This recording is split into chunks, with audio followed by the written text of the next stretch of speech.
Hi friends, मैं हूं Kumar Navneet. KN storytelling channel पर आपका स्वागत है। अभी तक आपने चैनल को सब्सक्राइब नहीं किया तो चैनल को सब्सक्राइब कर लीजिए। आज की कहानी का शीर्षक है विक्टर। रूस की सर्दियां सिर्फ ठंड नहीं लाती, वे मौत को भी साथ ले आती हैं।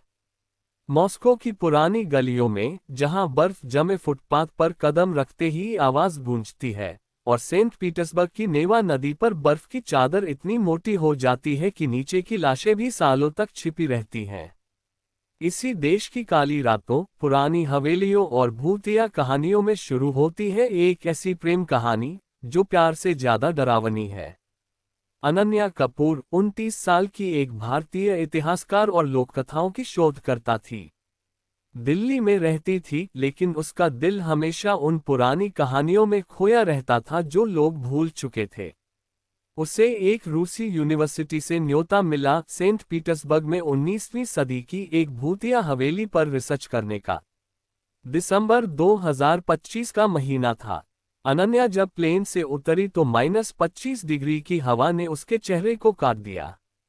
उसने अपना फर कोट ऊपर खींचा और टैक्सी से नेवा नदी के किनारे स्थित एक पुरानी हवेली की ओर निकल पड़ी। हवेली का नाम था डोम ना नेवे, नदी का घर।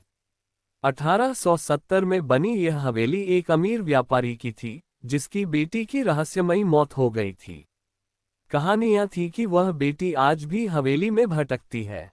अनन्या को यूनिवर्सिटी ने यही हवेली में रहने की इजाजत दी थी, क्योंकि रिसर्च के लिए असली जगह पर रहना जरूरी था। पहली रात अनन्या को नींद नहीं आई।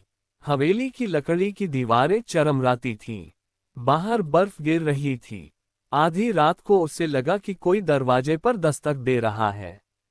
वह उठी। दरवाजा खुला था। बाहर कोई नहीं था, सिर्फ बर्फ पर एक जोड़ी नंगे पैरों के निशान, औरत के निशान हवेली के अंदर की ओर जा रहे थे। अनन्या का दिल जोर जोर से धड़का। उसने दरवाजा बंद किया और वापस बिस्तर पर लेट गई, लेकिन नींद नहीं आई। अगली सुबह अनन्या हवेली के ग्राउंड फ्लोर पर गई। वहां एक पुराना पियानो था। उसके ऊपर धूल जमी थी, लेकिन कीबोर्ड पर ताजा उंगलियों के निशान थे, जैसे किसी ने हाल ही में बजाया हो। अनन्या ने फोटो खींची और रिकॉर्ड किया।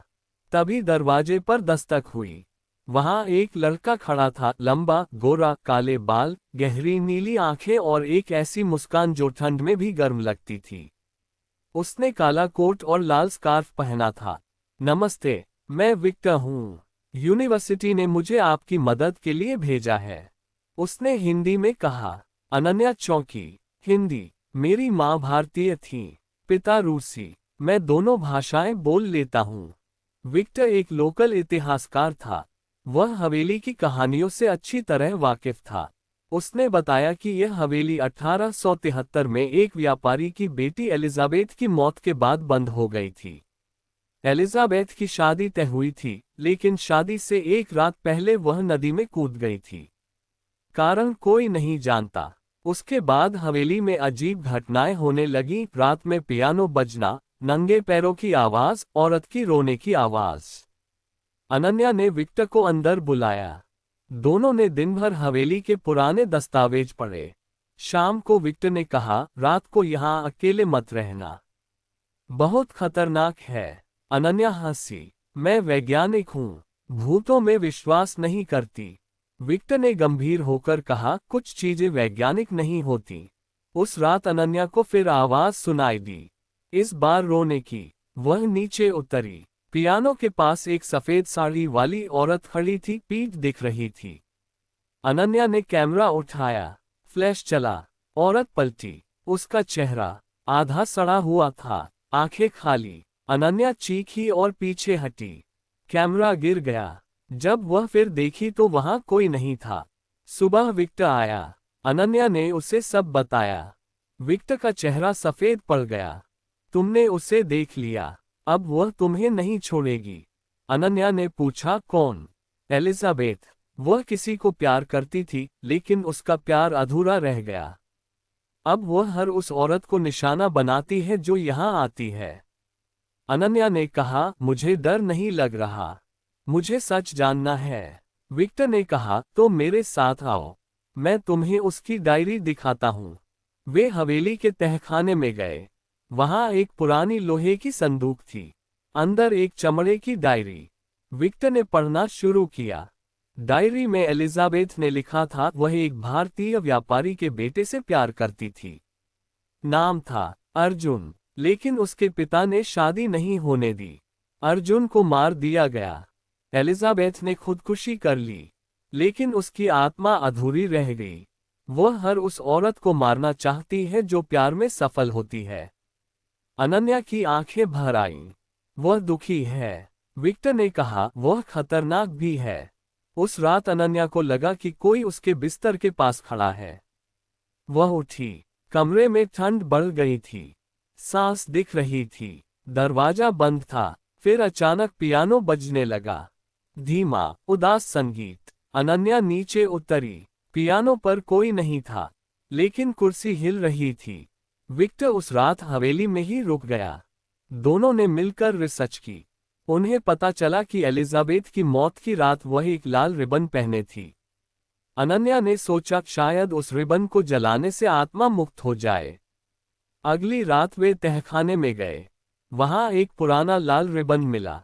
अनन्या ने उसे जलाया, लेकिन जैसे ही आग लगी, हवेली में चीखें गूंजने लगीं। लाइट्स फ्लिकर करने लगीं। विक्टर ने अनन्या को पकड़ लिया। भागो! वे बाहर की ओर भागे, लेकिन सीढ़ियां गायब हो गईं। चारों तरफ अंधेरा। फिर एक आवाज आई, तुम मेरा प्यार छीनना चाहती हो। एलिजाबेथ सामने खड़ी थी। उसका चेहरा अब पूरा सड़ा हुआ नहीं था। वह उदास लग रही थी। अनन्या ने कहा, मैं तुम्हारा दुख समझती हूँ, लेकिन प्यार में बदला नहीं होता। एलिजाबेथ ने कहा, वह मेरा था। विक्टर ने आगे बढ़कर कहा, अब वह तुम्हारा नहीं रहा, लेकिन तुम्हारी आत्मा को मुक्ति मिल सकती है। एलिजाबेथ ने रोते हुए कहा, मुझे अकेला छोड़ दो। अनन्या ने कहा, हम तुम्हें अकेला नहीं छोड़ेंगे। हम तुम्हारी कहानी दुनिया को बताएंगे। एलिजाबेथ ने आंखें बंद की। हवेली में हवा चली। लाइट्स जल उठीं। फिर सब शांत हो गया। अगली सुबह हवेली सामान्य लग रही थी। रिबन जल चुका था। एलिजाबेथ की आत्मा मुक्त हो गई थी। अनन्या और विक्टर अब साथ थे।